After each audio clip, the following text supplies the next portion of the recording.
Hola a todos, muy buenos días.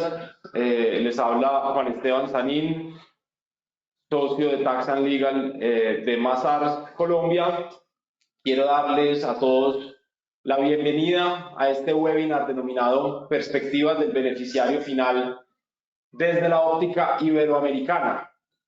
Tenemos, eh, tenemos hoy a los equipos de impuestos de Mazars Latinoamérica. Y vamos a hacer un recorrido por el concepto de beneficiario final y específicamente vamos a analizar un caso de estudio para poder comparar y contrastar cómo las diferentes legislaciones de beneficiario final entran, digamos, a jugar un rol tan importante en la determinación de este sujeto. Entonces, hoy están en el webinar presentes Daniela Kumor, socia de Mazars en Argentina, Andrés Lago, gerente de Mazars en Brasil, Felipe Yáñez, socio de Mazars en Chile, estoy yo quien les habla, Juan Esteban Sanín, socio de Mazars en Colombia, está Jacinto Cana, socio de Mazars en España, está José Jesús Jiménez, socio de Mazars en México, Annalise Bandini, socio de Mazars en Perú, y Romina Chá, gerente de Mazars en Uruguay. Entonces, como les mencionaba, pues el concepto de beneficiario final ha cobrado una relevancia superlativa en los últimos tiempos. No solamente, digamos, por un tema de la lucha contra el lavado de activos y la financiación del terrorismo, sino también en el ámbito de la evasión fiscal. Y digamos que son esfuerzos, digamos, que se comunican entre ellos y que hacen que el concepto de transparencia en el marco de la globalización pues sea cada vez más nítido y más utilizado por los gobiernos para poder conocer quiénes están efectivamente detrás de las estructuras, quiénes son las personas que en última instancia conocen, pueden tomar las decisiones respecto de las empresas. Entonces, como les decía, pues vamos a pasar muy rápidamente por cada legislación de cada uno de los países. Vamos a hacer simplemente algunas menciones genéricas de los principales puntos de la regulación específica en todos los países y luego vamos a aplicar esas normas a la resolución de un caso práctico que les traemos hoy y que se los voy a, digamos, a comentar. Básicamente es un caso, digamos, típico de una estructura multinivel donde hay unos beneficiarios finales, en este caso son unas personas alemanas, residentes fiscales en Alemania. Tenemos dos, padre y madre, se llama Hans y Gunda, constituyen un trust. Este trust se constituye en Curazao e inicialmente ellos son los titulares conjuntamente del 100% de los derechos económicos del mismo. Tienen unos hijos, los hijos son Franz, Heidi, Ludwig, Fritz y Anna, 5 hijos que serán en un futuro cada uno propietario de un 9% de este trust, sometido a unas condiciones que son básicamente que cumplan los 30 años de edad y que hayan terminado sus estudios profesionales. Cuando estas condiciones se cumplan, entonces Gunda, la madre, pasaría a tener el 30%, Hans, el padre, pasaría a tener el 25% y cada uno de los hijos pasaría a tener el 9%. Todos estos sujetos, padres e hijos, son residentes fiscales en Alemania. Entonces, digamos que el ejercicio que vamos a hacer hoy es mirar a la luz de la regulación de todos los países que están presentes hoy en el webinar, quiénes se entendería que son los beneficiarios finales en cada una de estas jurisdicciones donde las compañías del grupo empresarial tienen presencia. Entonces, si podemos pasar al siguiente slide, ahí podemos mirar, digamos, gráficamente cómo sería esta estructura. Entonces, tenemos unos residentes fiscales en Alemania, tenemos un trust en Curazao, ese trust es dueño del 100% de una EFE en España, de una empresa de tenencia de valores extranjeros en España, que a su vez es dueña de una sociedad holding en Uruguay, que a su vez es la propietaria del 100% de unas compañías que están en Colombia, Venezuela, México, Brasil, Perú, Chile y Argentina. Entonces, digamos que teniendo en cuenta estos presupuestos, vamos a dar paso a que cada país pues explique brevemente en un espacio de 5 minutos cuáles son los aspectos generales del régimen para identificar el beneficiario final en su país y cómo esas reglas podrían utilizarse para resolver este caso concreto. Entonces, empezaríamos por Argentina y le doy entonces la palabra a Daniela Comora. Muchas gracias, Juan Esteban. Buenas tardes a todos y muchas gracias por acompañarnos en este webinar. Bueno, como bien dijo Juan Esteban, lo primero que vamos a hacer es una breve reseña de cuál es el marco en el cual se regula la figura del beneficiario final en Argentina. Básicamente lo que tenemos que tener en cuenta es que en Argentina esta figura está contemplada en la Ley de Lavado de Activos, que fue reglamentada recientemente en el año 2021 por la Unidad de Información Financiera. Esta reglamentación de la Unidad de Información Financiera en relación a la figura del beneficiario final sigue las recomendaciones del Grupo de Acción Financiera GAFI, con lo cual lo que tenemos que tener presente es que acá lo que se busca, en Argentina al menos, es identificar a los tenedores últimos de ese tipo de estructuras que describía Juan Esteban, que en general son articuladas para sustraerse al control de los organismos de fiscalización. Básicamente en nuestro país la identificación del beneficiario final tiene por objetivo el controlar, detectar, investigar y obviamente sancionar los delitos que están vinculados con el financiamiento del terrorismo, la corrupción o el narcotráfico. Pero también esto está conectado con una optimización que se busca por parte de la acción fiscalizadora de la administración tributaria, en nuestro caso la FIP.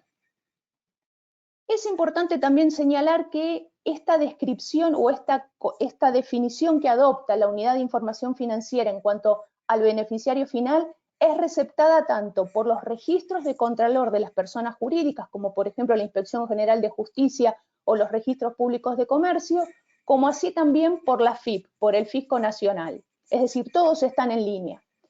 En cuanto a los sujetos obligados, tenemos un amplio espectro. Tenemos desde entidades financieras obligados a informar, ¿no?, a los beneficiarios finales. Tenemos desde entidades financieras, compañías de seguros, despachantes de aduanas, profesionales en ciencias económicas, escribanos, todos los registros públicos que controlan a las personas jurídicas, los registros de la propiedad inmueble, automotor, embarcaciones, aeronaves, es decir, abarca un amplio espectro, incluidos los administradores de los patrimonios fiduciarios. Entonces, básicamente el universo de sujetos informantes es muy importante. La información básicamente se presenta mediante una declaración jurada. En esa declaración jurada se va a tener que identificar al beneficiario final y se va a tener que acompañar toda la documentación respaldatoria que acredite la cadena de titularidad y el control en esa estructura jurídica que se esté reportando.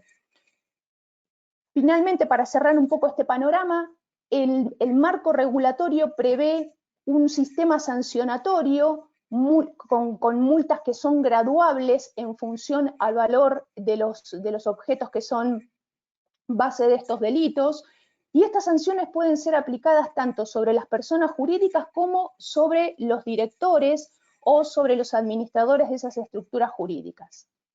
Yendo específicamente a qué se entiende por beneficiario final en Argentina, en términos generales lo que tenemos que decir es que básicamente acá a lo que se está tratando de identificar es al sujeto que tiene la potestad de conformar la voluntad en esa estructura jurídica para tomar decisiones. Y en su caso, de designar y o remover a quienes administran esas estructuras. Entonces, este es el objetivo primordial que tiene la definición de beneficiario final. Si pasamos al segundo slide, ahí vamos a poder ver algunas precisiones, ¿no?, en relación a cómo se configura esta figura. Si vemos respecto de la propiedad, la legislación local adopta un mínimo de tenencia del 10%, ¿no?, para definir al beneficiario final. En el caso del control directo o indirecto que se ejerza sobre esa estructura, a lo que se apunta es, como dijimos hace unos instantes atrás, que se tenga el poder para tomar las decisiones o para designar y o remover a quienes administran esas figuras. Y la normativa también prevé una disposición residual para aquellos casos en los cuales no se pueda identificar al beneficiario final. En estos casos la normativa dice, no puede identificar al beneficiario final, eso se va a investigar, pero entonces tienen que nominar o tienen que reportar al presidente de la estructura, al socio gerente, al administrador, a quien tome las decisiones en esa estructura. En el caso de los fideicomisos, la regulación es bastante particular. ¿Por qué? Porque directamente apunta hacia los beneficiarios finales de estas estructuras. Con lo que, pasando al caso que planteaba Juan Esteban, nosotros tenemos que los padres mantienen el 100% de la titularidad de los derechos económicos sobre este trust, hasta tanto los hijos cumplan con las condiciones establecidas, que son el tener la edad y el tener el título profesional. Es decir que en esta primera instancia los sujetos reportables, no obstante la estructura que se articuló, van a ser los padres. ¿Por qué? Porque tienen el 100% de la titularidad de los derechos económicos de ese trust. Cumplidas las condiciones que habilitan a cada uno de los hijos a adquirir ese 9% de participación de titularidad, los hijos también van a conformar el grupo de sujetos reportables de esta estructura. Con lo cual, hasta el momento en que estas condiciones se produzcan, los únicos sujetos que van a revestir la condición de beneficiarios finales son los padres. Finalmente, para cerrar esto y no tomar más tiempo del que tenemos destinado, solo remarcar que en Argentina se distingue entre los trusts revocables de los irrevocables. Respecto de los revocables, la figura es transparente en nuestro país, con lo cual directamente los constituyentes se van a transformar en sujetos reportables en los términos de estas disposiciones. En cambio, en el caso de los trusts que son no revocables, en ese caso los administradores fiduciarios van a ser los sujetos reportables hasta tanto se reúnan las condiciones de los beneficiarios para acceder a la condición de beneficiario final. Esto me interesaba remarcarlo porque en Argentina se les presta especial atención a este tipo de estructuras. Así que bueno, este es el panorama desde el punto de vista de la legislación local. Muchas gracias. Muchas gracias, Daniela. Excelente. Muy claro. Seguimos entonces con Brasil. Le doy entonces la palabra a Andresa Lugo para que nos haga su presentación.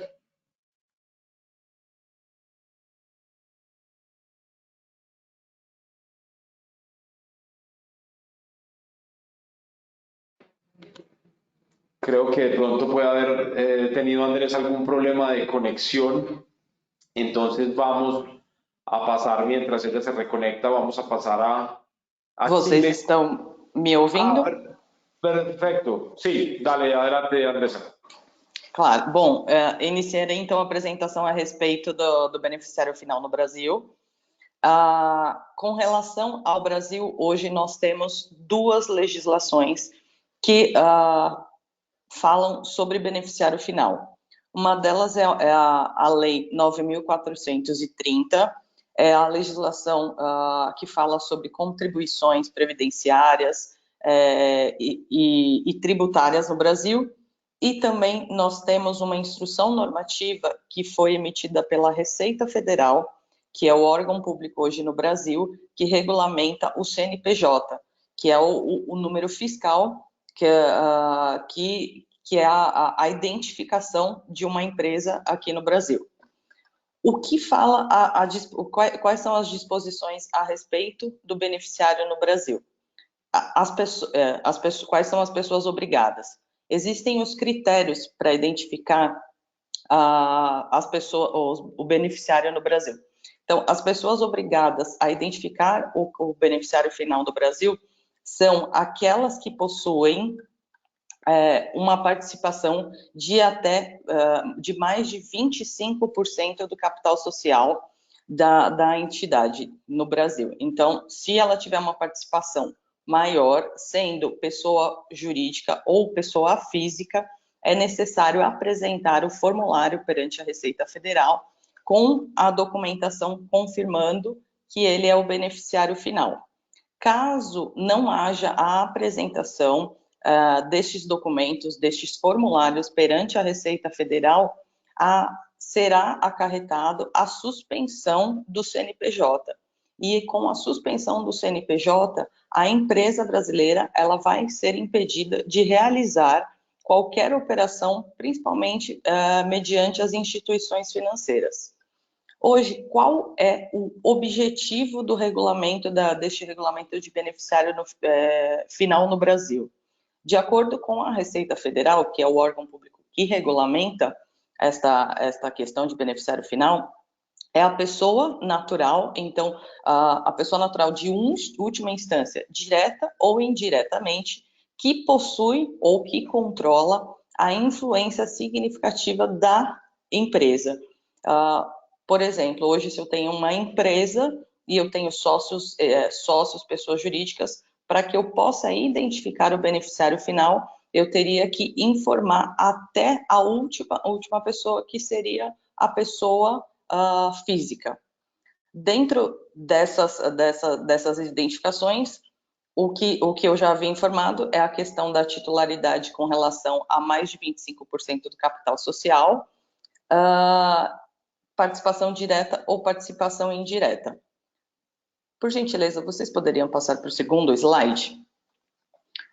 Bom, com relação à forma os critérios para identificar o beneficiário final, como eu havia mencionado, a titularidade, então a titularidade direta ou indireta, com relação a direitos de votos, ou decisão, nós falamos com relação a direito de voto aqui no Brasil para sociedades anônimas, mas também nós temos a sociedade limitada e alguns outros tipos de sociedade, e que não existem votos, porém decisão. Então, nós identificaríamos pela porcentagem da participação social.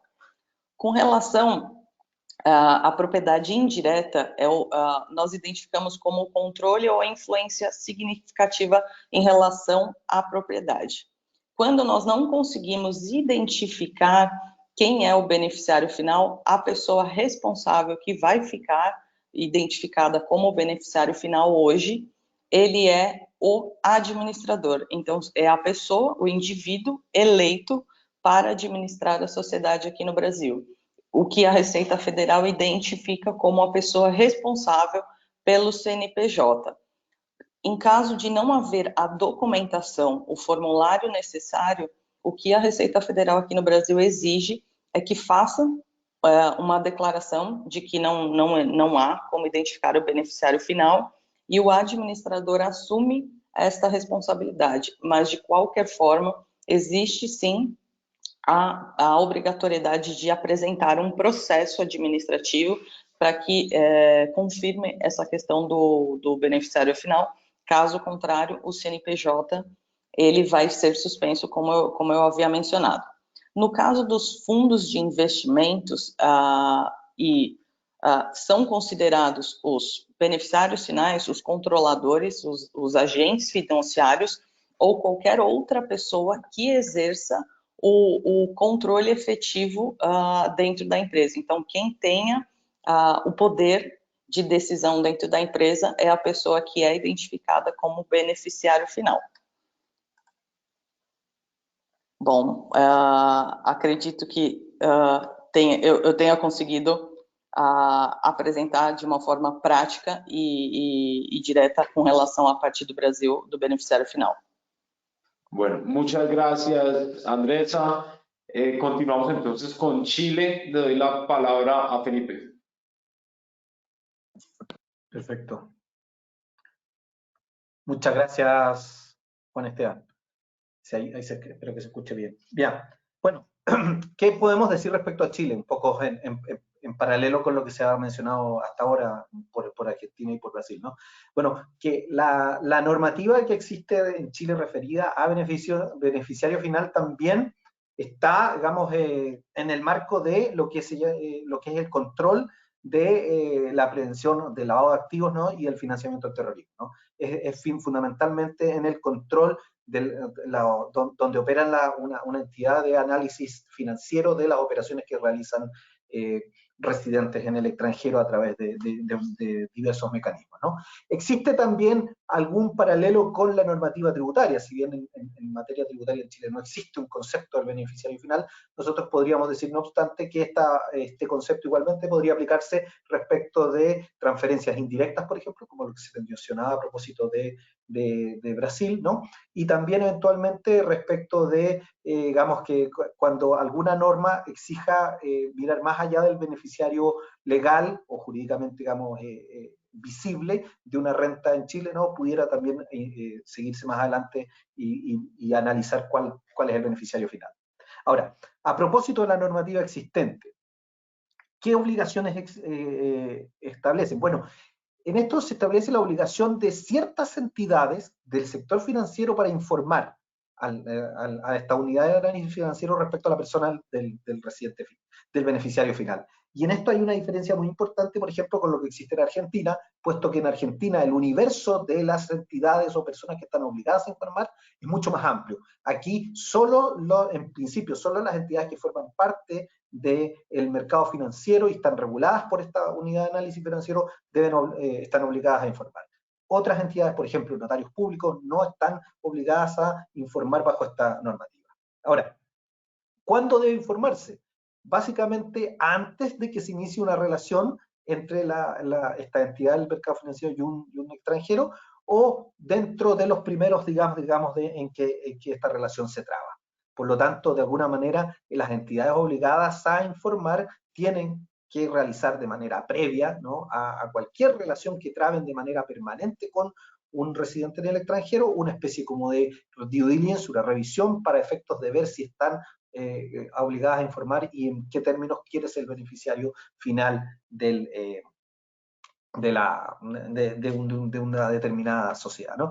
Ahora, al igual que en Argentina, si no se informa oportunamente respecto de quién es, de alguna manera se aplicará supletoriamente esta regla de considerar que la persona natural que ocupa el más alto cargo en la administración o en el control de la entidad chilena será considerado como el beneficiario final. Ahora, si podemos pasar a la siguiente lámina. Bien, entonces, respecto a qué se entiende por beneficiario final, en esto se siguen las normas, digamos, sugeridas por la GAFI, y que son básicamente distinguen dos criterios. El primer criterio es aquellas personas que tienen por propiedad, ¿cierto?, el 10% o más de participación y derechos a voto en la entidad chilena, ya sea directamente o indirectamente a través de un mecanismo como pudiera ser el trust de nuestro ejemplo. Y bien, el segundo criterio alternativo es cuando estas personas tienen menos del 10% de la participación o del control de la propiedad de la entidad chilena, ¿cierto? Si bien poseen menos de eso, en la práctica tienen el control, pueden tomar decisiones, digamos, sustanciales sobre esta entidad. En ese caso también se considera que son los beneficiarios finales. Ahora, si la persona obligada, la entidad obligada a informar en Chile, dilata la información o simplemente no informa quién es el beneficiario final, esto va a gatillar una fiscalización porque se va a considerar que la operación que se ha realizado es una operación sospechosa. Las sanciones que van, asociadas al incumplimiento o al error o a la información engañosa entregada en este sentido, puede acarrear multas de hasta $30.000. Y ahora, bien, fijándonos en el caso concreto, digamos, del ejemplo, ¿no? Diríamos que en una primera instancia, ¿no? Y aun cuando se use esta estructura de trust, ¿no? Los beneficiarios finales de la entidad chilena serían los padres, ¿no? Hans y Hulda, con independencia de cuál sea la calificación que se le dé al trust, porque incluso si el trust fuese calificado como revocable, ¿cierto? Mientras no se produzca un traslado, una transferencia de la propiedad a los hijos, no vamos a plantearnos un problema de quiénes más pueden ser los beneficiarios. Una vez traspasado la propiedad, ¿cierto?, a los hijos, si bien los hijos no cumplen o no van a cumplir la regla del 10% de la propiedad, sí podrían cumplir la regla del control y por lo tanto ser considerados igualmente beneficiarios efectivos. De esa manera se resuelve el caso a propósito de Chile. Y con eso puedo terminar mi presentación. Muchas gracias.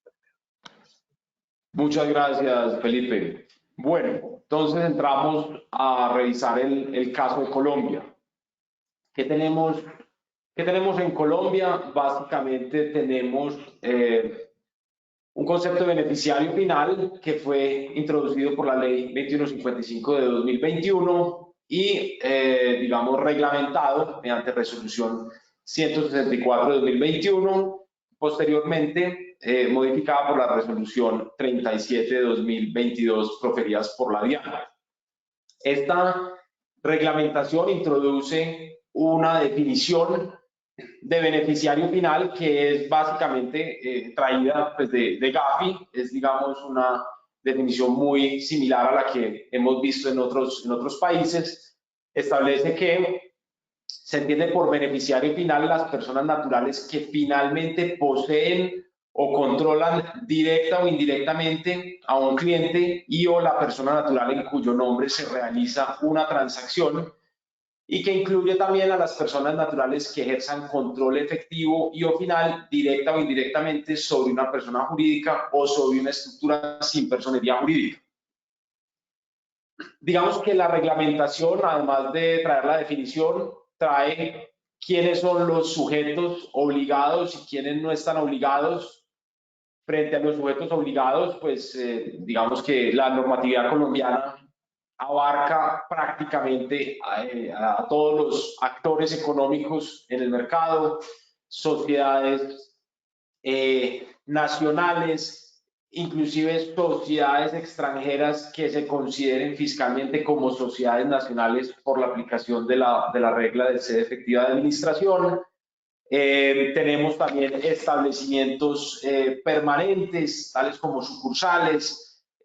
Tenemos entidades nacionales con o sin ánimo de lucro, entonces fundaciones, corporaciones, asociaciones, inclusive propiedades horizontales que sean personas jurídicas.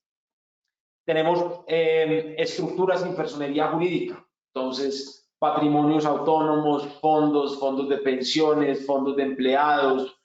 Estas personas tienen, digamos, un régimen especial, pero digamos que son considerados aquí pues, por ser actores importantes del mercado. También tenemos personas jurídicas extranjeras y estructuras sin personería jurídica cuando se cumplan pues, ciertas condiciones determinadas. La ley también trae una obligación de debida diligencia, es decir, no simplemente pues es el reporte se hace si es fácil conocerse o no, sino que se impone una carga a los actores económicos para que, digamos, lleguen hasta el beneficiario final, puedan conseguir la información necesaria y se pueda, digamos, registrar oportunamente ante la DIAN. Y trae también, obviamente, sanciones que van desde multas diarias hasta sanciones tan graves pues, como el descorrimiento del velo corporativo, pasando también por sanciones de índole penal. Entonces, si pasamos a la siguiente diapositiva, tenemos lo siguiente, digamos que los criterios para identificar el beneficiario final son como muy similar a lo que hemos visto en otras jurisdicciones. Tener, digamos, propiedad, en este caso el umbral es mucho más pequeño, es del 5%, entonces se va a considerar beneficiario final la persona que directa o indirectamente, individual o conjuntamente, posea más del 5% de los derechos de voto de la persona jurídica y o se beneficie en un 5% más de los activos, rendimientos y utilidades. Aquí la resolución 164 pues trae varios conceptos que hay que tener en cuenta, como por ejemplo control efectivo y control final, beneficiario condicionado, que es algo que vamos a ver en la resolución del caso, que se entiende por titularidad directa, titularidad indirecta. Frente al segundo criterio de control, pues tenemos las personas naturales que, teniendo algo de participación en la persona jurídica, ejerzan control sobre esta por cualquier otro medio establecido en el numeral anterior. Entonces, bien sea acuerdo de accionistas o una estipulación estatutaria o cualquier tipo de control. Y por lo tanto, digamos, el criterio residual, que sería el administrador, teniendo, digamos, como relación digamos, los administradores que mayores funciones tengan. Las personas, las entidades sin ánimo de lucro van a tener, digamos, unos criterios especiales y es que se van a entender como beneficiarios finales todos los que hagan parte de la estructura. Entonces, yendo al caso concreto, porque ya me estoy agotando el tiempo que me corresponde, ¿qué tenemos que tener en cuenta acá para, digamos, determinar quién es el beneficiario final? Lo primero que tenemos que hacer es mirar qué tenemos en Colombia. Entonces, en Colombia tenemos una persona jurídica, una sociedad, una filial de toda esta estructura. Entonces, al tener una filial, lo que vamos a hacer es que vamos a empezar a mirar todos estos criterios para identificar el beneficiario final. Y entonces, en el primer criterio, pues vamos a ver que hay unos padres que tienen más del 5%, que tienen, digamos, el derecho al voto y el derecho a los beneficios en más de un 5%. Entonces, vamos a determinar que ellos son los beneficiarios finales. No tenemos que tener en cuenta el tema de beneficiarios condicionados porque no estamos haciendo el test respecto de una entidad sin una estructura sin personería jurídica, sino de una sociedad. Entonces, esos serían las personas que se reportarían como beneficiarios finales. Y diciendo esto, le doy la palabra a España, a Jacinto Cana, para que nos hable sobre el régimen español.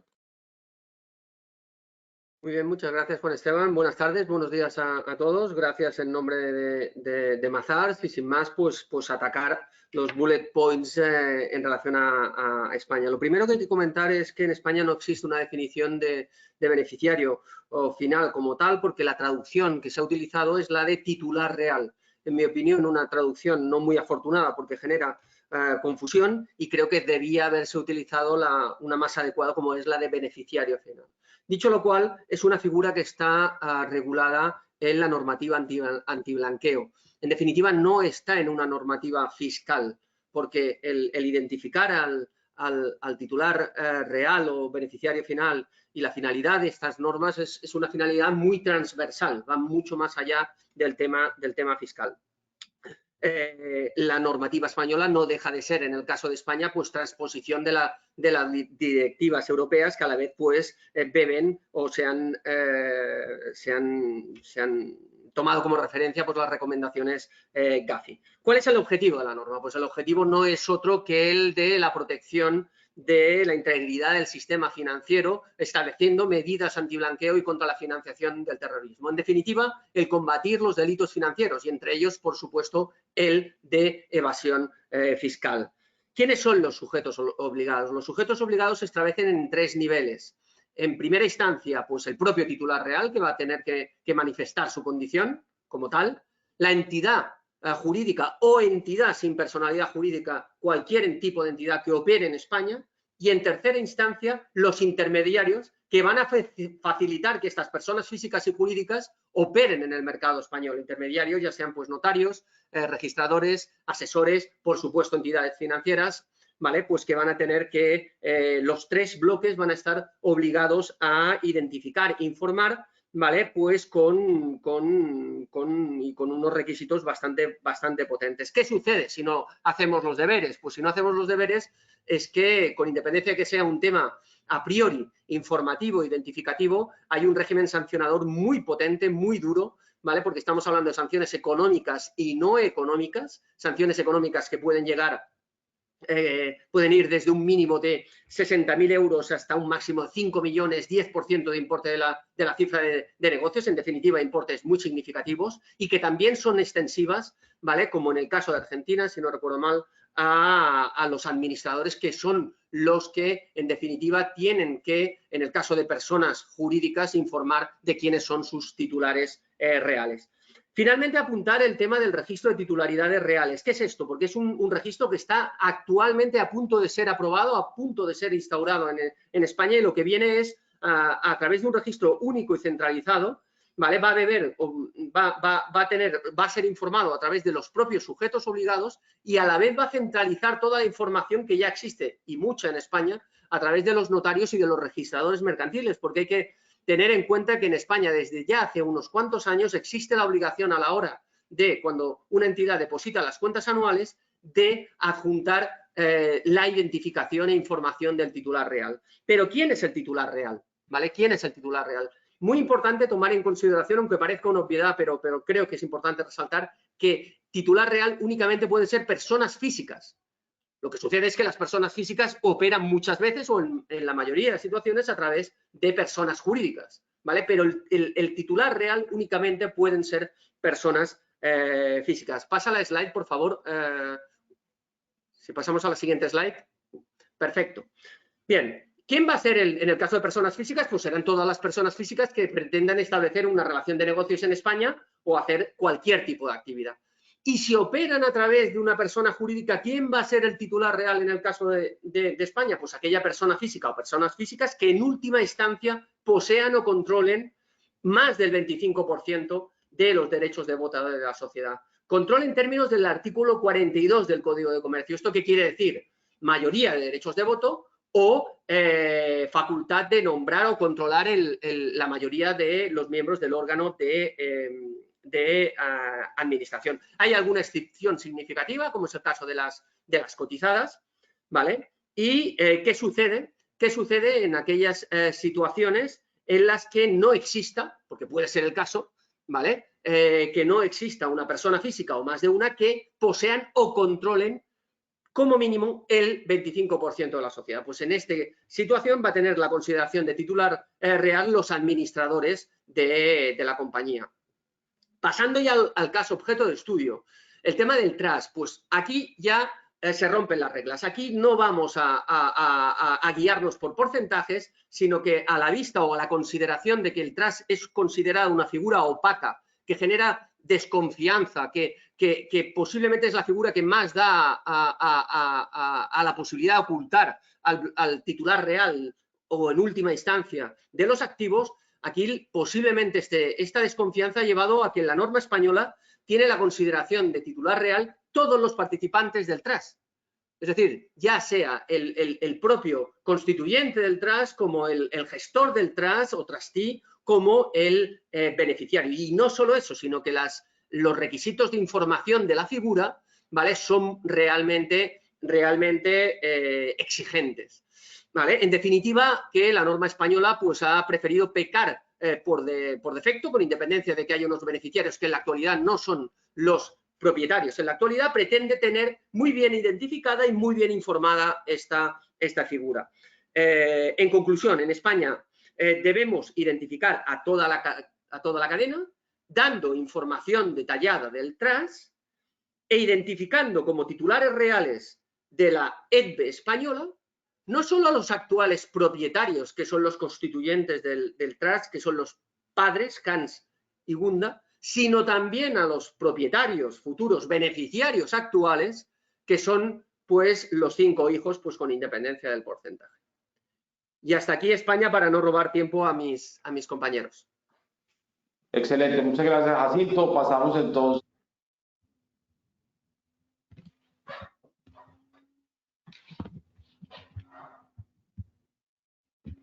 Hola, hola, Juan, ¿me escuchan por ahí? ¿Sí me estoy escuchando? Sí, perfectamente. Gracias, es que escuché un poco el mute. Hola, buenos días a todos. Por ahí comentaban, Jacinto, buenas tardes por allá, para que vean que esto es en vivo. Acá en Ciudad de México todavía es temprano. Y bueno, pues aprovechando este foro, también en el caso de México, pues prácticamente tenemos este tema recién salido del horno. A partir del 1 de enero de este año se reforma el Código Fiscal de la Federación, pues para ya también imponer esta obligación a las entidades mexicanas de reportar. En México le llamamos beneficiario controlador. Hemos visto diferentes maneras de cómo le han llamado a los demás países. En México ese es el término que le estamos dando. Como antecedente, ya lo decían otros países, que existen estas leyes para evitar el financiamiento del terrorismo. En México tenemos una ley parecida, pero va mucho más enfocada al tema de lavado de dinero y también blanqueo de capitales, que ya viene por ahí desde 2012, en la que también existía la obligación en ciertas actividades vulnerables que uno contrataba con clientes o proveedores, de llegar hasta ese beneficiario controlador, pues para evitar contratar, inclusive también en temas de gobierno, por el tema de corrupción, pues para tratar de no contratar con entidades que pudieran tener este tipo de temas.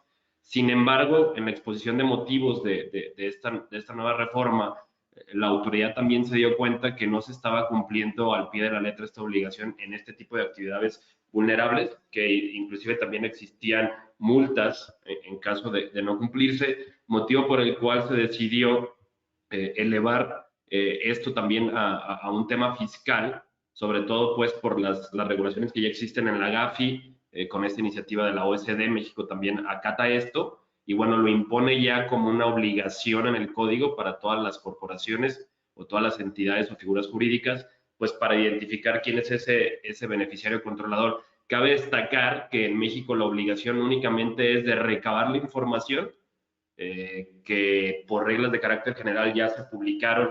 Hay que recabar pasaportes, domicilios, inclusive relaciones que pudiera haber para llegar a definir quién es ese beneficiario controlador en tema de cónyuges o hijos. Ya se publicaron esas reglas de qué es lo que hay que recabar, pero al día de hoy, lo pongo aquí en el slide, no hay un formato oficial. Creo que ha habido muchísima controversia en ver cómo vamos a tener esta información. He platicado, este es un tema demasiado legal también, hemos platicado con muchos colegas abogados para ver cómo abordar este tema con los clientes, para tenerlo súper bien armado y prácticamente nosotros lo estamos viendo como un defense file que vamos a tener que resguardar para que el día de mañana, como lo menciono también en el slide, si las autoridades fiscales, que ahora lo decían en el caso de Colombia, que es la DIAN, que en México es el SAT, si el día de mañana llega y me requiere, el propio código te dice, oye, si te llegan a requerir la información, tienes 15 días para aportarla. En dado caso de no aportarla, la autoridad determinará alguna multa o sanción y esta pudiera ir de los 20,000 hasta los 100,000 dólares, que sí es una multa considerable. No, habrá que ver en qué supuesto se basa para llegar hasta la parte más alta. Y bueno, también existe la responsabilidad solidaria. Entonces también hay que tener cuidado porque entonces también a los terceros involucrados les podrá llegar esta repercusión.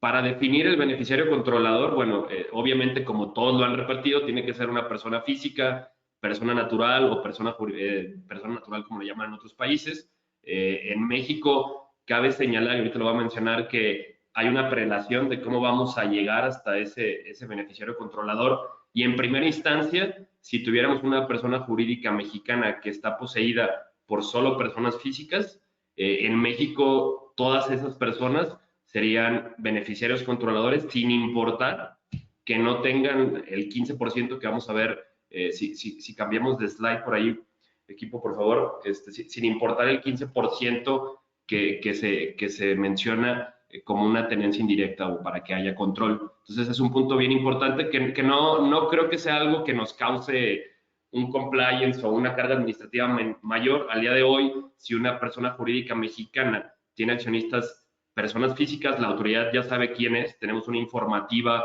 donde reportamos quiénes son estas personas físicas, nombre, RFC, inclusive nos piden hasta el domicilio. Entonces no es algo que vaya a causar una carga administrativa adicional. En esos casos creo que ya lo tenemos, solo tendríamos que recabar la información de la manera que te lo pide estas reglas de carácter general que mencionaba. Está el tema de control, eso también es súper importante ver en cómo se hacen cómo se crearon estas personas jurídicas para definir, no necesariamente por tener más del 15% del capital social o del control de la compañía, se va a considerar que es la persona reportable. Si alguien tiene un poder o tiene las facultades para tomar directamente decisiones en una asamblea de accionistas esa persona pudiera llegar a ser también el beneficiario controlador. Y bueno, de manera residual, como ya lo fueron comentando las demás personas, pues existe la del administrador general de la compañía, ¿no? Si fuera imposible identificar ese beneficiario controlador, pues el administrador general sería quien se quede con esa carga, o será la persona a reportar. En el caso de fideicomisos, ya para terminar, en el caso de fideicomisos, en una instancia se tendrían que reportar todas las personas que participen en ese fideicomiso. Sin embargo, en un fideicomiso como el de características que estamos poniendo en el ejemplo, en el que se deben de cumplir ciertos supuestos, y como ya lo platicaba también Daniel en un inicio, el tema también en México tenemos el tema de un fideicomiso revocable y irrevocable. En este caso, ya para cerrar mi participación, nosotros somos de la idea de que en este caso los hijos de Hans no son unas personas que tendremos que reportar, toda vez que todavía no tienen en efecto algún control sobre el fideicomiso, porque no se ha dado ese supuesto. Dándose ese supuesto, se tendrán que reportar sin importar que tengan el 9%. Ahí ya es un tema también, en temas de fideicomiso, es el criterio que estamos tomando, pero aún así siguen habiendo muchos temas. Esperamos que la Autoridad Fiscal México haga ciertas aclaraciones para darnos cierta claridad, ya que es un tema, como les platicaba, nuevo, que tiene un impacto ya fiscal ahora en México. Regreso contigo, Juan, muchas gracias. Bueno, excelente. Muchas gracias, José. Pasamos entonces con Ana Luz Bandini en Perú. Gracias, Juan Esteban, y gracias a todos los que nos acompañan hoy. En el caso de Perú, sí, nosotros contamos con normativa específica tributaria. De hecho, la primera norma con rango de ley se expidió en el año 2018, se reglamentó en el 2019, y seguidamente la Administración Tributaria expidió una serie de regulación para facilitar el cumplimiento y la aplicación práctica del régimen. Nosotros sí teníamos o contábamos con normas destinadas a combatir delitos financieros y similares, pero digamos la normativa, este nuevo set o conjunto de normas se expide en un contexto en el que buscamos alinear la legislación a estándares internacionales. Se menciona mucho el tema de la transparencia fiscal internacional, la asistencia administrativa mutua entre administraciones tributarias, que involucra o requiere cierto intercambio de información financiera y tributaria, y bueno, siempre con miras a combatir o luchar contra la evasión fiscal.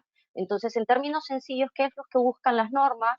Buscan que la administración tributaria, el fisco, cuente con información actualizada, veraz, sobre la identidad de estas personas naturales o individuos que se encuentran en el último nivel, ¿no?, de personas jurídicas y otro tipo de entes y contratos, ¿no?, porque podemos encontrar obligados tanto a nivel de trust o contratos de consorcio. Entonces, hay una serie de figuras incididas por la normativa. Yo diría destacar, para hacer más corta la presentación, que los elementos críticos en el análisis del beneficiario final son, uno, la propiedad, y dos, el control efectivo sobre el patrimonio, ¿no? Porque hay activos, patrimonios involucrados, que es lo que persigue de alguna manera monitorear la norma.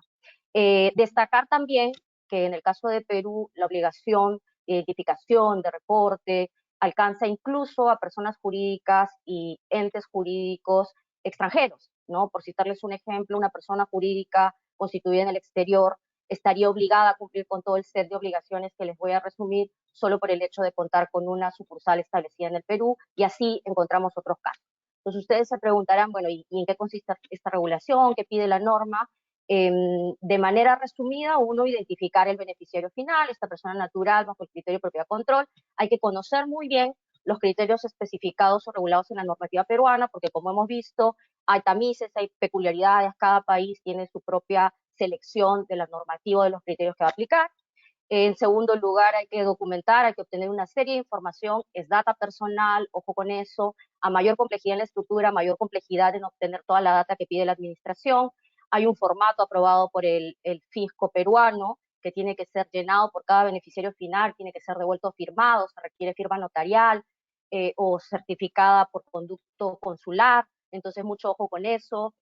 Hay deber de actualizar, entonces no basta con obtener la data, la norma pide que el sujeto obligado valide, recurra a fuentes públicas, a páginas de información para de alguna manera validar que la data que recibió es correcta o veraz, y a eso se suma el deber de mantenerla actualizada. Entonces hay un protocolo interno que seguir o implementar para de alguna manera asegurar que se va a monitorear cualquier cambio que se presente en la estructura y se va a reportar a tiempo, porque hay plazos también para actualizar la información, si no, uno podría estar sujeto a sanciones. A eso se suma el deber de declarar. Y aquí es muy importante porque me lo han preguntado mucho, nosotros no manejamos un registro público. Aquí el deber es de informar, hay un formulario virtual que tiene carácter de declaración jurada informativa que se presenta al fisco peruano. Nosotros hemos implementado esta obligación de manera gradual. 2019 un primer grupo de contribuyentes denominados PRICOS, son los principales contribuyentes de acuerdo a una lista que saca el fisco, ellos han sido los primeros en declarar. 2022, 2023 hay un cronograma establecido para otro grupo de contribuyentes y finalmente hay otro grupo que quedará a la espera y deberá monitorear que se publiquen las normas pertinentes para determinar cuándo es que deben cumplir con esta obligación. Dentro de ese grupo se encuentran, por ejemplo, las personas jurídicas extranjeras con sucursal en el país, ¿no? A las obligaciones se suma el deber de conservar la data. La data no se puede perder, no se puede ocultar, no se puede destruir, hay que conservarla por espacio de 5 años como mínimo. Y bueno, es importante saber que hay que tenerla a disposición. Me gustó la referencia que hizo Pepe en el caso de México respecto al Defense File. Yo diría que se aplica totalmente en el caso de Perú, hay que tener un Defense File, porque si bien no hay que revelar o acompañar a la declaración jurada esta información, tienes que tener la lista, porque si te auditan, te verifican, tienes que entregársela al inspector en Perú. Entonces, como pueden ver, hay todo un deber de debida diligencia que tiene que ser implementado, documentado, y ustedes me dirán, bueno, pero tanto así en Perú, ¿y qué pasa si no cumplo? Yo no tengo información, ¿cómo acceder a la estructura, el departamento financiero, esto es legal? Bueno, en resumen, hay aspectos puntuales que buscan desincentivar el incumplimiento o, diciéndolo de otra manera, incentivar a que las personas cumplan. Entonces, el primero aquí que me gustaría destacar es el tema de hacer público, de público conocimiento que uno no puede identificar a su beneficiario final. Entonces, si una persona jurídica argumenta que no tiene esa posibilidad, las normas piden que lo publique, que lo establezca así en su página web de inicio, o incluso que si no tiene web, que lo publique en un diario de mayor circulación. Entonces ya ahí entramos a un tema de impacto en el aspecto reputacional de la compañía o del grupo económico involucrado. 2, existe el tema de la multa. Como mencionaba en otros países, las multas son importantes. En este caso, no estamos hablando de una única obligación, hay varias obligaciones relacionadas. Cualquier incumplimiento parcial o incumplimiento daría lugar a la aplicación de una multa. No vamos a entrar al detalle, pero por darles un ejemplo, si algún contribuyente obligado este año no presenta la declaración jurada, la multa puede ascender incluso hasta $62.000 aproximadamente. A esto se suma la responsabilidad solidaria del representante legal. Si no presenta la declaración jurada, podría verse afectado incluso con su propio patrimonio, porque tendría que responder por la multa de ser el caso. Y finalmente, como indicaron otros países, también se asigna a los notarios un deber de verificación. Si es que se realizan actos frente al notario, debe corroborar si la persona cumplió con esta medida, o si se trata de nuevas personas jurídicas o entes, se van a pedir estos formatos que yo les comentaba, que el beneficiario final debe llenar. Entonces, sí, la sugerencia sería prevenir antes que lamentar, y si me preguntan desde mi punto de vista como asesora, yo incluyo este tema de cumplimiento en cualquier due diligence de comprador-vendedor o en cualquier situación de diagnóstico tributario requerido por algún grupo económico. Entonces, sabemos que las sanciones son altas. Si no se toman las medidas del caso, este es un punto seguro de un informe de reporte de diagnóstico tributario o de due diligence que genera contingencias. Pasando al caso práctico y de manera sucinta para poder dar paso al siguiente ponente, tienen los criterios que utiliza la norma. Como les dije, hay una posición ya adoptada por el gobierno peruano. Hay criterios cuando nos encontramos entre personas jurídicas y cuando nos encontramos ante un ente jurídico. Aterrizando esto al caso que hemos venido revisando, me parece que la línea, el recorrido es claro. Parto de una sociedad, una persona jurídica peruana, sigo escalando, sociedad uruguaya, sigo escalando, es de española, aplico el criterio de propiedad. Nosotros manejamos un criterio de titularidad superior al 10%, claramente llego hasta el TRAS porque estamos hablando de una cadena de titularidad que prácticamente se acerca al 100%, y en el caso del TRAS ya no aplico porcentajes. La norma peruana expone una serie de partes en determinados entes jurídicos que podrían o deberían ser reportados como beneficiario final, hace alusión al criterio de control efectivo del patrimonio o a la participación en resultados, en utilidades del patrimonio. Entonces, en buena cuenta, yo diría en el caso concreto, cuando se analiza el trust, habría que ir directo al documento de constitución, al trust deed. Si asumimos la posición de otros ponentes de que los fundadores han concentrado en este documento de constitución todo el poder, el dominio del patrimonio, la toma de decisiones sobre la gestión de los activos y concentran también todos los derechos económicos del patrimonio, pues definitivamente habrá que reportarlos. Y si me preguntan qué pasa con los hijos y el trustee como administrador, pues habrá que evaluar en las circunstancias concretas cuál es su situación y sus características, si se reportan hoy, si se reporta mañana. Yo creo que la conclusión finalmente, ya para cerrar esta exposición, es que en una situación dada hay que analizar los hechos, las circunstancias, las características del caso, qué documentación tengo, tomar una posición, recabar la documentación, armar el defense file, asegurarse de implementar la política que garantice que se va a mantener actualizada la información en el tiempo y sobre todo asegurarse de que haya este defense file disponible en Perú, porque el inspector se la va a requerir al vehículo o a la persona destinada a reportar en Perú y tiene que estar disponible en el plazo que se establezca, y hay que medir los riesgos y consecuencias relacionadas, porque en el mundo tributario, como sabemos, no todo es blanco o gris, no todo es blanco o negro, hay zonas grises que determinan decisiones informadas y mediciones de riesgo. Así que con eso termino y los dejo nuevamente con Juan Esteban. Gracias. Muchas gracias, Ana. Pasamos entonces con Romina Chá en Uruguay. Hola, bueno, muy buenas tardes o muy buenos días. Un gusto que estén con nosotros el día de hoy. Tal y como mencionaron algunos países, por ejemplo, Chile y España, la normativa que regula esta temática en Uruguay también no es una normativa fiscal, ¿tá? Por lo cual quiero hacer una primera instancia, me quiero focalizar en los pasos que dio Uruguay a lo largo de los años y mostrarles las normas que regulan este tema de beneficiario final, a qué entidades son a las que se informa, quién regula y quiénes cooperan, ¿tá?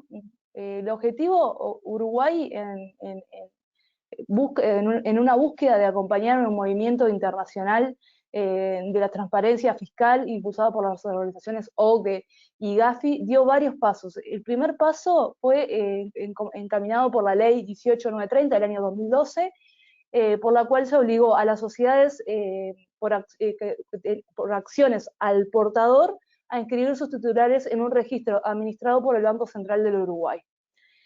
Un segundo paso se dio con la ley 19288 en el año 2014, que consistió en disolver de pleno derecho a todas las sociedades que no hubieran cumplido con sus obligaciones de inscribirse, y también a su vez quitarle la calidad de accionistas a quienes no hubieran o hubiesen incumplido con la obligación de identificación. Finalmente, el tercer y gran paso, y el más reciente, fue dado por la mencionada ley de transparencia fiscal, la 19484, del año 2017, en la cual Uruguay impulsó normatísticamente la obligación no solo de identificar a los beneficiarios finales de las sociedades, sino además inscribirlo en un registro administrado por el Estado. A su vez, esa ley designó a la Auditoría Interna de la Nación la revisión de las obligaciones impuestas por la presente ley, y así como también la aplicación de las sanciones. A su vez, las administraciones fiscales, tales como la DGI, la Dirección General Impositiva o el Banco de Prestaciones Sociales, van a ser entes que cooperen, que van a cooperar en lo anteriormente expuesto. Como un segundo paso, ¿quiénes son los sujetos obligados o quiénes deben inscribirse en el BCU o quiénes son los beneficiarios finales? Para ir directamente al punto y no sacar un poco más de tiempo, son todas aquellas personas físicas, siempre son personas físicas, que tengan directa o indirectamente, posean como mínimo el 15% del capital integrado o las acciones con derecho a voto, ¿no? Si dicha participación es superior al 15%, debe informarse la cadena de titularidad hasta llegada la persona física beneficiaria final, ¿no? Y las otras personas, los otros entes que son obligados son todos aquellos que ejerzan el control final sobre la sociedad, ¿no? Que en general es quien tiene el derecho a voto. También la norma prevé que hay algunos sujetos no obligados, o sea, sujetos decididos a identificar y comunicar al BCU sus beneficiarios finales. Y dentro de esta nos encontramos con las sociedades que cotizan sus acciones en la bolsa de valores, sean nacionales o internacionales, de reconocido prestigio o a través de procedimientos de oferta pública.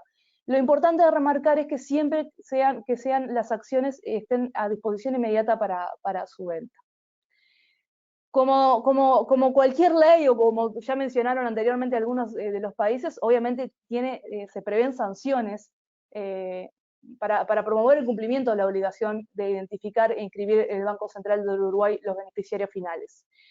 Por ejemplo, dentro de las sanciones están que las sociedades no podrán inscribir ningún acto o negocio jurídico en registros públicos sin antes haber realizado la declaración jurada y presentado ante el Banco Central de Uruguay. También se prevén sanciones pecuniarias, serán castigados con una multa, la norma prevé que serán castigados con una multa de hasta 100 veces la multa máxima por contravención establecida en nuestro Código Tributario. Estamos hablando de un total de hasta $500.000, ¿no? Esta multa, este monto va a ser graduado en función del plazo de incumplimiento, de la dimensión económica de la entidad, si se cometieron errores o omisiones en el registro. Otra de las sanciones que prevé también es la prohibición de distribución de utilidades a los beneficiarios finales que no fueron identificados. Y a su vez también se prevé la suspensión del certificado único fiscal, y acá las administraciones fiscales, en este caso la Dirección General Impositiva. Si se te suspenden el certificado único fiscal, las empresas, las sociedades de ciertas actividades. Por ejemplo, para no hacerlo muy largo, le voy a dar dos ejemplos, es importar bienes del exterior o prestar servicios al Estado. Bueno, si me pasan a la siguiente slide, por favor, así ya un poco paso al caso práctico. En este caso, como les fui comentando a lo largo de la presentación, se deberá hay dos condiciones básicas que hay que prestar mucha atención, que es comunicar la cadena de titularidad y a su vez identificar al beneficiario final. En este caso se me cortó. ¿Me están escuchando? Te escuchamos. Sí, te escuchamos, Romina. Se me quedó como marcando, disculpen. No te estamos viendo. Bueno, ahí te estamos viendo ya. Dale, continúa. Me pareció. Bueno, rápidamente, lo que se deberá de comunicar o lo que se deberá de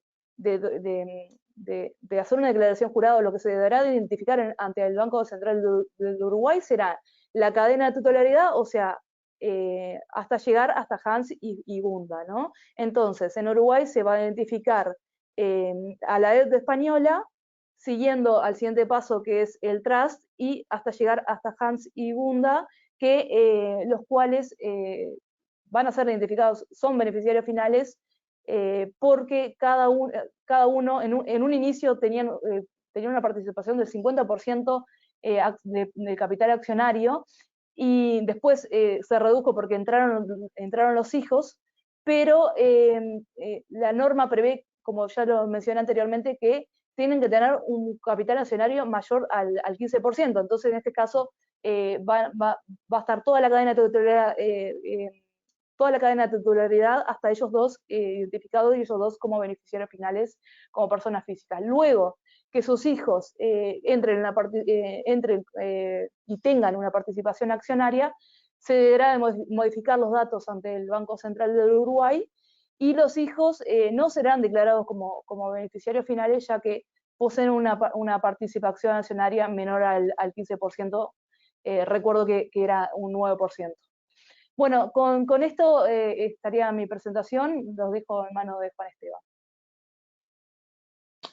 Muchas gracias, Romina. Bueno, queremos pasar a generar o a explicar tres grandes conclusiones que vemos de este contraste de las legislaciones de los diferentes países. la primera conclusión es que la transparencia es la base de la globalización. Ya no hay lugar a estructuras opacas o a secretos de ninguna clase. Ya digamos que todas las legislaciones han adoptado, digamos, criterios de transparencia que permiten determinar quién es el controlante último, llámese beneficiario controlador, beneficiario final, beneficiario último. La segunda conclusión es que la revelación del beneficiario final beneficia la lucha contra el blanqueo de capitales, la evasión fiscal y el incumplimiento de deberes formales. Esto genera una especie de colaboración armónica entre estos fines anteriormente expuestos y es una especie de círculo virtuoso. Es decir, la transparencia va a generar, digamos, el cumplimiento de unos fines que son buscados por todos los estados, que es eso, la prevención del lavado de activos, la prevención de la evasión fiscal y el cumplimiento de los deberes formales, como veíamos el caso pues, del reporte efectivo de los beneficiarios finales para aspectos corporativos, por ejemplo. La tercera conclusión es que en Iberoamérica existen regulaciones muy similares para lograr identificar al beneficiario final. Algunos cambios, digamos, menores. Vimos, por ejemplo, que todos los países tienen diferentes criterios para determinar el beneficiario final. Por ejemplo, porcentajes diferentes respecto de la propiedad o de los beneficios económicos. Veíamos que, por ejemplo, Colombia tiene el umbral más bajo del 5%, Perú y Argentina tienen un umbral del 10%, México y Uruguay tienen un umbral del 15% y Brasil y España uno del 25%. Entonces, digamos que esto es propio de la soberanía de todos los países, determinar cuál es este umbral, pero digamos que todos van hacia el mismo punto que se quiere buscar, pues efectivamente el conocimiento y la transparencia y el conocimiento de quién es el beneficiario controlador. También es que estas regulaciones difieren en cuanto a que algunas ponderan la necesidad de luchar contra el lavado de activos y la financiación del terrorismo y otras ponderan la lucha contra la evasión fiscal, pero básicamente todas buscan el mismo fin, que es la transparencia, digamos, en este contexto. Entonces, expuestas estas conclusiones, le voy a dar la palabra a Ushuaia para que nos diga qué preguntas han formulado los asistentes. Gracias, Juan Esteban. Tenemos muchas preguntas, pero vamos en ánimo de respetar el tiempo de todos, vamos a elegir algunas por país y bueno, las que nos vayan haciendo llegar todavía, las contestaremos después por correo. Entonces, comencemos con Colombia, si te parece. En Colombia, ¿por qué se definió que fuera la DIAN la entidad frente a la cual se debe hacer el registro del beneficiario final? Y si esto tiene alguna relevancia frente a la información que puedan requerir las demás entidades del Estado. Bueno, muy interesante la pregunta. Muchas gracias a la persona que la formula. Yo creo que esto fue por un tema coyuntural. Básicamente, cuando se estaba surgiendo el trámite de la ley 2155, pues existían compromisos internacionales de parte de Colombia de crear este régimen del registro del beneficiario final. Y pues digamos que se optó porque fuera, digamos, el registro realizado ante la DIAN. Perfectamente hubiera podido ser ante otro organismo del Estado, por ejemplo, la UIAF, que es la Unidad de Análisis Financiero, que es, digamos, una entidad del Estado que supervisa las operaciones internacionales que puedan tener algún tipo de carácter sospechoso y genera alertas y bueno, tiene, digamos, algunos vasos comunicantes con otras entidades del Estado pues para prevenir fenómenos de lavado de activos, pero fue algo coyuntural.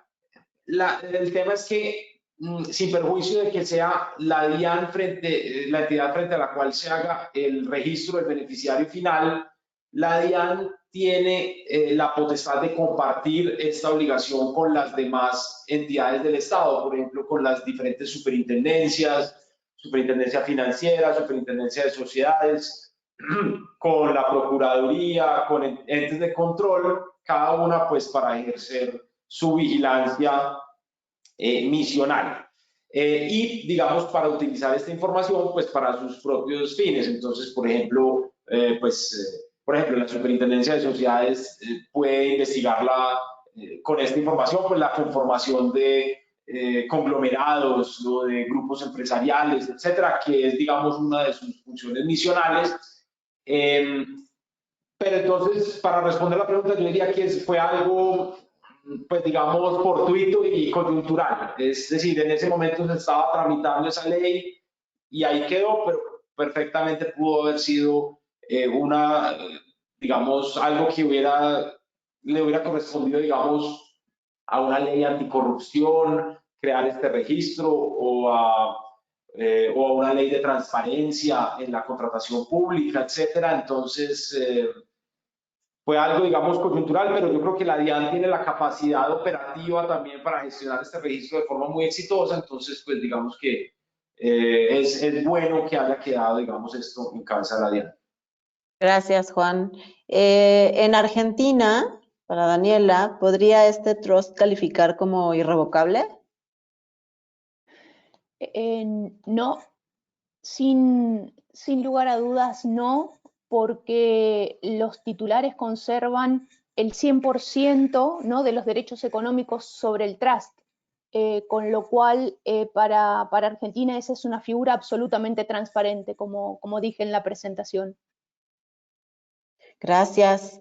En Perú, si en el año 2019 las personas jurídicas consideradas PRICO presentaron el formulario virtual declarando al BF, ahora en el 2022 con la norma que establece un cronograma basado en nivel de ingresos, ¿hay que volver a presentarlo? Claro, como les comentaba, hay zonas grises. Es verdad que la presentación de declaraciones juradas se ha ido dando a lo largo del tiempo por grupos. Mi lectura es que si en el 2019 yo era PRICO y estuve obligado y no hay nada que actualizar, nada cambiado, la situación permanece igual, no debería volver a presentar, pero sabemos que hay otras posiciones en el mercado, que hay asesores que indican que es preferible que sobre a que falte y que la norma en sí debería haber establecido algún tipo de excepción. Bueno, son interpretaciones. Finalmente, como les decía, lo que corresponde es adoptar una posición tributaria y sobre esa base manejarse, ¿no? Gracias, Ana.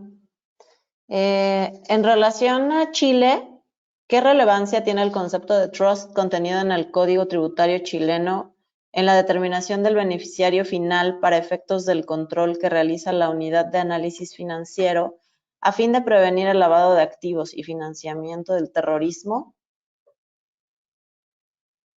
Gracias, Ushuaia. Es que la pregunta supone que, claro, a propósito del caso que hemos estado discutiendo, ¿no?, se ha planteado la existencia de un trust. Y el concepto de trust no está definido en la normativa que regula, digamos, estas disposiciones respecto al beneficiario final, ¿no?, aunque se le menciona. Y la única regulación que existe expresa, o la única definición expresa que existe a propósito del trust, está en la normativa tributaria. Y por eso, si entiendo bien la pregunta, ¿cierto?, lo que se comenta ahí es, bueno, ¿de qué manera influye la definición que está en la normativa tributaria en una normativa que no es tributaria, ¿ah?, pero siendo la única definición propiamente legal que existe en el ordenamiento tributario chileno?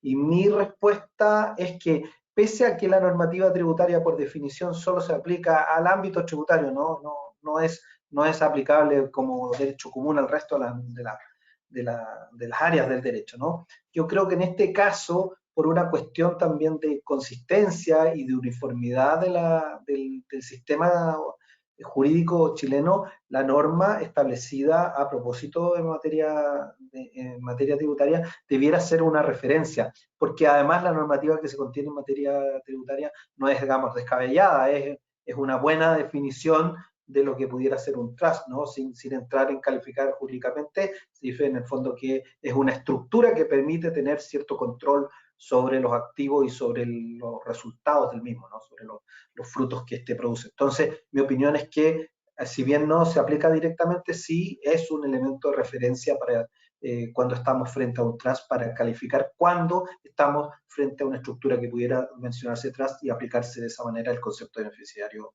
final. Eso. Gracias, Felipe. En Uruguay, en caso de que los accionistas de la sociedad uruguaya fueran 200, por ejemplo, según lo que entendí, ¿no hay necesidad de inscribir al beneficiario final? ¿Es esto correcto? ¿Cómo pueden otros países saber si soy accionista de una SA uruguaya, por ejemplo, Argentina? Hay como dos preguntas ahí. Bueno, la primera, a ver, hay dos condiciones, en realidad un poco lo establecí en la presentación. Hay dos condiciones. Primero, uno, tenés que comunicar la titularidad, o sea, no importa el porcentaje que tengan los accionistas, digamos. Entonces, sí, habría que informar a los 200, ¿tá? Pero sí, para identificar el beneficiario final tiene que cumplir con la condición de las dos condiciones que mencioné anteriormente: tener derecho a voto, ejercer el control o tener una participación mayor al 15%. Por lo cual, si alguna de estas 200 personas tiene una participación de al menos del 15%, es correcto, debería de identificarlo como beneficiario final. Que no quita que no haya que comunicar la titularidad, ¿no? Después, Ushuaia, ¿me repetís la segunda parte de la pregunta? Claro, dice, ¿cómo pueden otros países saber si soy accionista de una SA uruguaya, por ejemplo, Argentina? Bien, hay acuerdos de intercambio de información, ¿no? Y cada vez hay una red más grande de estos, por lo cual sí otro estado puede llegar a obtener esa información, pero obviamente hay procedimientos, protocolos, y tiene que haber una justificación bien fundada para poder proceder a obtener esta información. Gracias, Romina. Ah, Nos quedan dos preguntas nada más. En relación con España, ¿cuál sería el impacto fiscal por no identificar a los beneficiarios finales o por hacerlo de una manera incompleta? Bueno, pregunta breve, pero que da lugar a una respuesta muy amplia y veo que estamos fuera de tiempo, por lo tanto voy a intentar ser lo más breve posible. A ver, trascendencia fiscal o impacto fiscal, en principio a priori per se no, porque es un tema informativo identificativo. No hay una tributación o no se desencadena por per se una tributación con independencia de que exista el régimen sancionador tan potente en el caso de España, como decía. En el caso particular del trust, si lo intentamos analizar en términos de tributación, hay que tener en cuenta que es una figura que se desconoce por el ordenamiento jurídico español, y eso lleva a que se realice una especie de transparencia, en definitiva, que se obvie la figura del trust. Las operaciones se entienden realizadas directamente entre el constituyente y el beneficiario, de manera que la aportación del constituyente al trust no implica ningún tipo de impacto fiscal, no hay una transmisión, y será cuando realmente haya o llegue ese beneficio al beneficiario cuando habrá la tributación que corresponda. En el caso analizado, pues seguramente un tema de impuestos sobre sucesiones y donaciones por obligación real. Y finalmente sí que no me resisto a apuntar que si eventualmente, no es el caso, pero sí que eventualmente alguno de los participantes del trust, hijos o padres, fuera residente fiscal en España, por ejemplo, porque el hijo viene a estudiar a España, hay que tener en cuenta que como residente fiscal pasaría a tener la obligación de declarar los bienes y derechos en el exterior, en modelo 720, porque esta obligación se extiende a los que tengan el concepto o la calidad de la cualificación de titular real, y por lo tanto dichos beneficiarios, si es que fueran en el futuro residentes fiscales en España, a pesar de no ser propietarios, sí que tendría un impacto en una declaración a realizar fiscal, que es el modelo 720 de declaración de bienes y derechos en el exterior. Muchas gracias, Jacinto. Sí. Y por último, para ya también cortar y no abusar del tiempo de nuestros participantes, Respecto a México, si los accionistas de una sociedad anónima mexicana son únicamente personas físicas, solo tendrían que ser declarados aquellos que tengan más del 15% del capital social. Gracias. No, era lo que mencionaba. Digo, existe esta confusión y les platicaba un poquito de la prelación como viene redactada en el Código Fiscal de la Federación. Es con el simple hecho de tú ser el beneficiario directo de los frutos o los rendimientos que va a tener esa, en este caso, esa SA o esta compañía mexicana, la obligación de reportar es a todas las personas físicas. Ahí, por ejemplo, si hubiera una persona moral, y a lo mejor esa persona moral no tiene más del 15%, ahí sí te pudieras cortar el tema del control, pero cuando te dice, oye, es directamente y es persona física natural, todas las personas físicas se van a reportar y ya se empieza a complicar cuando indirectamente empieza a haber esa cadena de titularidad. Entonces, de entrada, sí, pero es lo mismo que decía en un inicio, esa información ya la tenemos, o sea, no es algo que me debería de preocupar, nada más habría que complementarla con este defense file en base a las reglas que nos está pidiendo el SAT para tenerlo como parte del soporte. Muchas gracias. Sí, creo que regresamos contigo, Juan Esteban. Hay muchas más preguntas que estarán contestando nuestros profesionales vía correo electrónico. Gracias. Claro. Bueno, se nos ha agotado el tiempo. Queremos dar las gracias a todos los integrantes de Mazars Latinoamérica por estas presentaciones tan ilustrativas. A todas las personas que se conectaron, muchas gracias por su tiempo. Y como decía Ushuaia, pues vamos a contestar el resto de las preguntas por escritos. Entonces, muchas gracias a todos y feliz resto de día. Muchas gracias a todos. Adiós. Un placer, gracias.